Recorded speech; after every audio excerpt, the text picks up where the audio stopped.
Sang Sabda kang manjalma.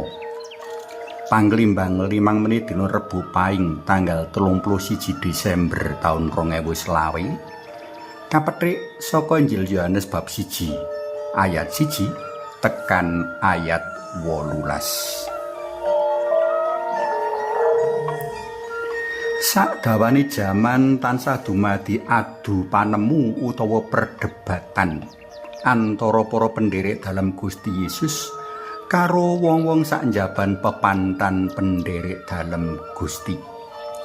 Salah siji punjer adu panemu mapan ana sabda kang dadi manungsa. Winatese pamikiran katambah sutike wong-wong mau mbuka diri mring karya agung dalem. Ndadekake wong-wong padha nampik sabda kang dadi manungsa. Ora kira Allah kang maha ing sakabehi kersa dadi manungsa.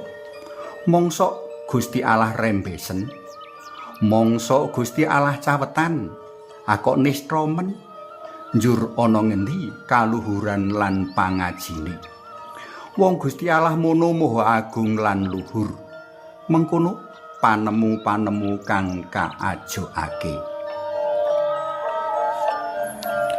Para tresna pelem kinasih, aja gampang kena pengaruh pamikirane wong-wong cupet nalar lan ora gelem buka diri mring panguwasa dalem Allah kang tanpa winates.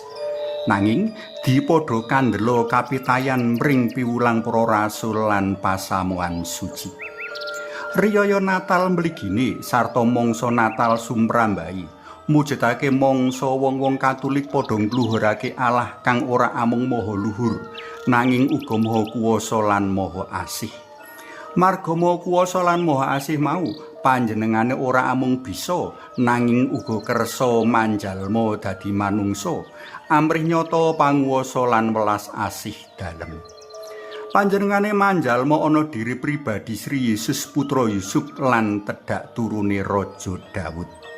Rawuh dalem ana donya saperlu nyampurnakake panemu lan pamikiran manungsa kang banget winates ngenani kapribaden dalem Allah. Gusti Allah mono dudu tukang nesu, tukang jarah, tukang numpes manungsa ananging maha asih lan maha welas. Welas asih dalem mau nyata ana diri pribadi Gusti Yesus kang ngguyupi wong dosa amrih bisa nyelametake wong-wong mau. Kang migatekake wong-wong miskin keserakat amrih wong-wong mau uga bisa ngrasakake kawelasan dalem. Kang gawe bungah marang para panandang lara awit antuk kasarasan sarta kang mulihake pangarep-arep awit padha tangine manungsa saka pati. Gusti Allah ora ngelak kasembahan puji pangaji ananging mulangake supaya manungsa padha tresna tinresnan reroyongan ngentengake botriponing urip lung tinulung bila rasa sedulur kang kabotan sanggan padha sumpan negulan panglipur kang nembe anjlok pangarep-arepe lan sak pituruté.